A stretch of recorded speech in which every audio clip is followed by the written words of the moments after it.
Alright guys, good day guys. Okay, good day guys. I'm here again. Welcome to my channel. Now, we will talk about our country ngayon. Kasi, di ba, maraming nababalita, maraming mga haka-haka na naririnig natin sa social media, sa news, na medyo nagkakagulo-gulo sila yung mga ating mga opisyal sa gobyerno. Minsan sila na nag-aaway-away.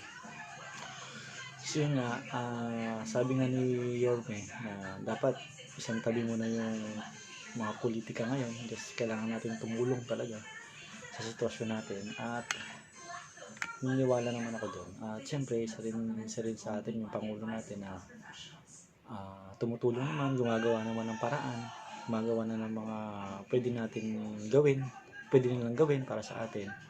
Katulad nga yung magbibigay sila ng ayuda ng mga pera na ipamimigay niya sa bawat barangay ng buong Pilipinas. Kaya yun, so yun nga, siyempre nagpapasalamat tayo. Kaya tuloy natin ito mamaya. Bigyan ko muna kayo ng mga point na dapat natin pag-aralan ngayon. Yung ating gobyerno, siyempre, at mga tao na nakapalibot sa gobyerno, at yung sitwasyon natin sa ngayon, okay? Tatalakayin natin yan maya-maya. Sige, sa ngayon, papaalam muna ako. See you later. Bye-bye.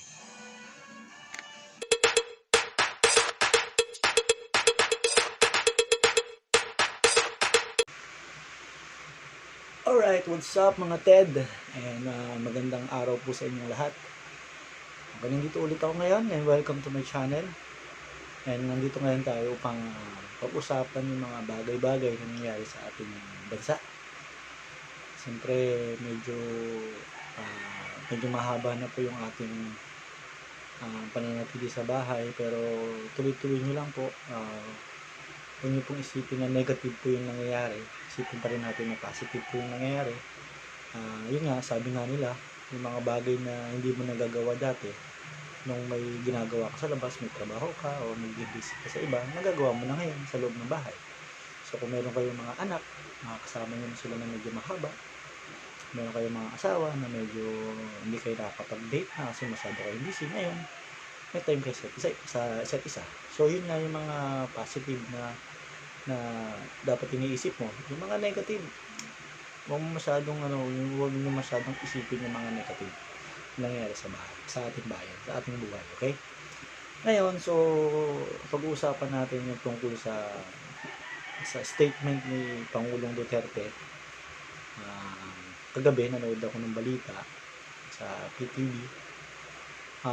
Yun nga, may mga sinagot si Pangulong Duterte about sa mga official din na, o hindi naman official, mga personality din ng bansa natin na medyo may mga negative na sinasabi sa ating Pangulo. So hindi mo natin yung sila masisi kasi may sarili-sarili silang pag-iisip, may sarili-sarili silang agenda sa buhay. So yun nga, nakakalungkot man, pero yun talaga ang nangyayari. Tao tayo, may mga pagkakataon na ganun talaga. So yun nga, sa akin naman, siguro isang tabi muna natin yung mga political na usapan, yung mga pula, dilaw, asul na mga ganung usapan, yung mga kanya-kanyang partido. Kailangan kasi natin ngayon magkaisa talaga, tumulong. Kung meron man kayong may tutulong, sige, tumulong kayo. Kung meron man kayong mga ibabahagi na kaalaman sa atin para makalaya sa ganitong krisis sa ating bansa, gawin natin. Huwag tayo maghatakan pababa, kasi nangyayari, naghahatakan tayo pababa eh. Ang magandang gawin natin, sumunod mo tayo sa gobyerno, yung mga gusto gawin ng gobyerno sa atin, sundin mo na natin yon. Kung may nakikita man tayong mali, huwag natin hatakin. Mag-suggest tayo ng mga dapat na ginagawa nila. Huwag tayong maghatakan kasi hindi tayo makakapunta dun sa dapat nating kalagyan. Yung maging victorious tayo sa paglaban sa sakit na to. Kailangan nating magtulungan. Mga matataas na opisyal, ating presidente, ating vice president, mga senador, mga congressman, mga mayor, mga mga konsihal, mga barangay official, kailangan natin magtulungan sa panahon na ito. O nais kong mag-share sa inyo ng verse sa Bible. Ito, sa Matthew 7:7. Ask, and it shall be given to you. Seek, and ye shall find. Knock, and it shall be open unto you. Sabi nga dito sa Matthew 7:7, sa Tagalog, humingi ka at ikay bibigyan. Humanap ka at iyong makatagpuan. Kumatok ka at ikay bubuksan. So yun nga, maraming mga bagay na pwede nating gawin. Siyempre, kailangan natin maghumingi. Kailangan natin mag-ask sa Kanya. Kailangan natin manatili dun sa dapat gawin natin sa buhay. Ibig sabihin nito kasi, kailangan mo yung trust mo, hindi lang sa tao. Kailangan mo yung trust mo na kay God. So, hindi ka pwedeng hingi ka ng hingi sa tao kasi ang tao may limitasyon. Ang tao, talagang napapagod. Minsan nag-blackout na yan. Minsan hindi na tama yung iniisip. So, kailangan natin humingi doon sa the best na dapat niya. Yun ay si God. Yun ay yung Diyos. So, humingi ka lang sa Kanya. Kumatok ka sa Kanya. Hindi po siya maramot. Hindi siya marapong tukang hindi kanya pagbuksan, hindi kanya bigyan ng pangangailangan. So yun nga, trust Him sa sitwasyon natin ngayon. At isa pa po, nasabi rin sa Bible about government, kailangan din po natin na makisakop tayo sa government na nasaan tayo ngayon. Kasi hindi mo man siya binoto o binoto mo man siya, pero siya ngayon ang namamahala. So kailangan natin sumakop doon. Kailangan natin umayong doon sa ginagawa ng gobyerno. So sa tingin ko naman, ginagawa nila yung best nila for this crisis yung nangyayari sa atin. So kailangan natin sumang-ayon sa kanila. Kung meron man silang mali na nagagawa, so huwag natin i-criticize. Mag-isip tayo ng mga pwede natin itulong para sa kanila. Mag-advise kayo. Mga official na hindi masyadong okay sa ginagawa ng gobyerno, mag-advise kayo, huwag niyong hatakin bababa. Yun yung sinabi ko kanina. So, yun nga, nais kong ulit manalangin sa inyo kasi ito lang yung the best na magagawa natin bilang isang simpleng tao. Hindi naman tayo mayaman na magbigay tayo ng mga sakong bigas. Ito yung the best na bibigay ko sa inyong lahat, sa mga nangangailangan dyan sa ating gobyerno, yung panalangin. So, pag-pray natin ang government natin ngayon sa ginagawa nilang pagtulong sa ating bansa tungkol sa COVID-19 na kumakalat sa atin ngayon. So, manalangin tayo at samahan niyo ako sa aking panalangin. Ay, Lord, maraming salamat po, Panginoon, sa buhay na pinagkakaloob mo sa amin sa araw-araw, Panginoon. Lord, alam namin, Panginoon, na hindi kami mo pinababayaan, hindi kami nakukulang, Panginoon. At meron pa rin kami nakakain sa aming hapagkainan, Panginoon. Maraming salamat, Lord. Lord, hinihiling po namin sa inyo, Panginoon, ang aming gobyerno, Panginoon. Lord, sila yung may kakayanan upang tulungan yung mga kababayan na nangangailangan nila, Panginoon. Lord, pinadalangin ko po, Panginoon, aming presidente na si President Duterte. Lord, bigyan mo siya ng kalakasan, bigyan mo siya ng katalinuhan, Panginoon, na nagmumula sa iyo. At Lord, huwag mo siyang hayaan na magkasakit, Panginoon. Bigyan mo siya ng knowledge o wisdom, Lord, na patuloy na makaisip ka na pwedeng paraan pang makatulong sa aming kababayan, Panginoon. Sa amin, Panginoon. Pagpalain mo siya, Panginoon, at Lord, lagi mong yung mga gagawin niya, yung mga iisip niyo, Lord, patuloy mo pong bigyan ng ayuda. I mean, Lord, na bigyan mo siya ng pag-iisip na dapat ay makakatulong sa buong bansa. Lord, pray din Lord sa aming Vice President na si Lenny Lord.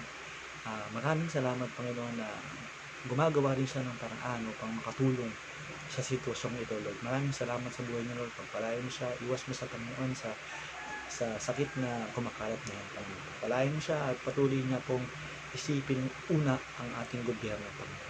Maraming salamat sa buhay Lord. Maging aming senador Lord, 24 na senador na nakaluklok ngayon Panginoon. Pagpalain mo sila Panginoon, mag-isip sila Panginoon ng mga bagay-bagay na pwedeng makatulong sa kalagayan namin ngayon Panginoon.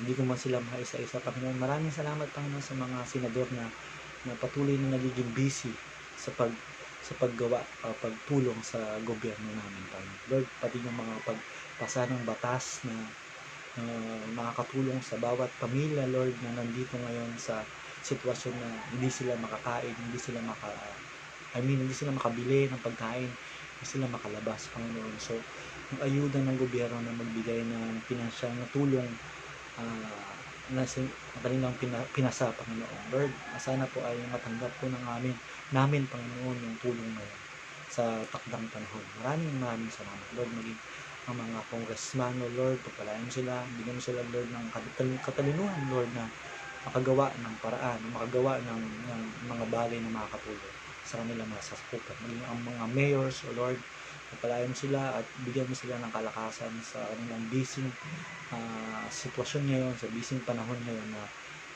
lagi silang nag-iisip, bisan hindi na po sila nakakatulog ng ayos o God. Kaya bigyan mo sila ng magandang pangangatawan at patuloy sila maging malakas sa araw-araw. Lord, maging ang mga Vice President ang aming gobernador, mga Vice Gobernador, mga Vice Mayor, Panginoon, pagpalain mo rin sila Lord, bigyan mo sila ng kalakasan na nagbumula sa iyo na patuloy silang tumulong, patuloy silang gumawa sa kanilang mga tungkulin sa aming bansa. Naging ang mga barangay captain o Lord, patuloy mo silang gabayan Panginoon, bigyan mo sila ng puso na dapat ay para sa bayan, para sa mga nasusukupan nila at makarating Panginoon yung mga bagay na yung mga tulong ng gobyerno na pinapabigay sa kanila at makarating sa mga nasasakupan nilang mga tao Panginoon. Maraming salamat. Maging ang mga barangay kagawad Panginoon, barangay tanod, yung mga barangay official o Lord, gabayan mo sila, bigyan mo sila ng kalakasan at pagkaloob mo Panginoon ng mga pangangailangan ng Panginoon. Although kami Panginoon ng mga nasasakupan nila, mga simpleng tao, simpleng mamamayan Panginoon, I know ibibigay mo Panginoon yung pangangailangan ng bawat isa. Hahayaan mo Panginoon yung mga biyayang ito ay makuha namin o Lord. Maraming salamat po Panginoon. At Lord, hinahawakan po namin ang iyong pangako na hindi mo kami iiwan, hindi mo kami pababayaan. Kung ang bansa namin Panginoon na ikaw ang sinasamba, ikaw ang pinupuri at hihingi kami ng kapatawaran sa iyo Panginoon. At alam namin yung bansa namin ay pagpapalain mo Panginoon. Iiwas mo at papagilingin mo ang lahat ng karamdaman. Maraming salamat. Maging mga frontliners Lord, salamat sa kanilang pagsiservisyo hanggang ngayon Panginoon. Pagpalain mo sila at iwas mo sa sakit Panginoon. Maraming salamat Lord. Dinadalangin ko po ito sa makapangyarihang pangalan ni Jesus. Amen. Right, salamat po sa pagsama niyo sa aking panalangin. Nawa ay nabigyan ko kayo ng encouragement. Mga Ted, konting tiis na lang at matatapos din itong krisis na natin nararamdaman ngayon. Nandiyan naman ang ating gobyerno, gumagawa naman sila ng paraan para makatulong para sa atin. So dito mayroon na kaming pinipild up na form para doon sa tulong pinansyal ng gobyerno. I hope and I pray na makuha namin yun dito sa lugar namin, dito sa San Jose, sa Bulacan. Sana rin sa lugar nyo makuha nyo rin o matanggap nyo rin yung tulong ng gobyerno para sa atin. So maraming salamat. Stay at home sa mga tao na hindi naman kailangan lumabas. Siyempre stay healthy. Sundin po rin natin yung mga nais gawin ng DOH para sa atin.